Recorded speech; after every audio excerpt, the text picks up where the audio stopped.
5M TV Sénégal seen YouTube bu am solo abonnez-vous ci 5M TV Sénégal ndax ngay am ay vidéo yu am solo. amati mbégteeg bànneex di ànd ak yéen ñu tàmm tànn ñu duñu teewlu ci 5M TV Sénégal jërë ngeen jëf.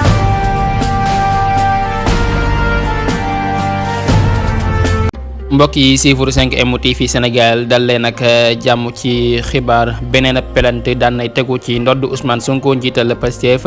ñi amal bile pelante nag ñoo di waa coalition Benno Bokk Yaakaar ginnaaw ba nga xamee ne rek ña ngay amal la nga xam ne rek moo di seen conférence de presse yëkkati ay kàddu di wax ne rek dañuy porte pelante ki nga xam ne rek moo di Ousmane Sonko njiital Pastef ginnaaw bi nga xamee ne rek dañu ko wóolu woon ci coow li nga xam ne rek moo dox ci diggantim ak kii di Mame Mbaye Niang ba li nga xam ne rek moo xew ci Sénégal jamono ji ku nekk di ko waxtaane mu di rek jàmmaloo yu métti yi nga xam ne rek moo fi am ñu bëri jot cee jële ay gaañu yu métti am si ñoo xam ne nag jot nañ cee ñàkk seen bakkan lu toll ci 3 personnes ñàkk seen bakkan ci li nga xam ne rek moo di manifestation yi nga xam ne rek moo daal di weesu ñi nga xam ne rek ñoo di waa coalition Benno Bokk Yaakaar nag déposé ab plainte contre Ousmane Sonko nag ci ñi nga xam ne rek ñoo faatu waaye nag ñi ngay wax ne sax Ousmane Sonko duñu ko mayati benn yoon muy génn ci mbeddi Ndakaaru yi te Tambambalu loolu nag duñu ko mayati benn yoon ñi nga xam ne rek ñoo di waa coalition Benno Bokk Yaakaar nag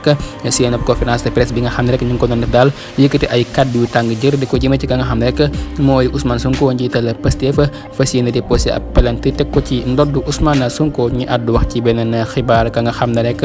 moo di Babacar Sarr chargé de communication Pastef Touba nag ginnaaw bi ñu ko woloo ni ki tey ji nag foofee ca police bu janatu jamono ji nag ña ngay xamle ko yëgle di wax ne rek moom itam daan nañ koy teg loxo mu nekk loo xam ne itam doy na waar lool jamono ji nag saa bu nekk rek ñuy nemmeeku ay jàpp yu bëri yi nga xam ne rek ñu ngi koy jàpp ci ñi nga xam ne rek ñoo di waa Pastef mu nekk loo xam ne itam doy na waar lool tey jii nag ñu ñuy xamal di yëgal nag nga xam ne rek moo di Babacar Sarr chargé de communication Pastef Touba moom itam daal nañ koy teg loxo keneen ku ñu woolu di El Malick Ndiaye mi nga xam ne rek daan nañ bokk fa nga xam ne rek moo di Pastef jamono ji nag daan nañ koy woolu moom El Malick Ndiaye ñi ko woolu nekk ñoo di waa sûreté urbaine moom El Malick Ndiaye bokk foofee ca Pastef jamono ji nag daan nañ koy convoqué foofee ca sûreté urbaine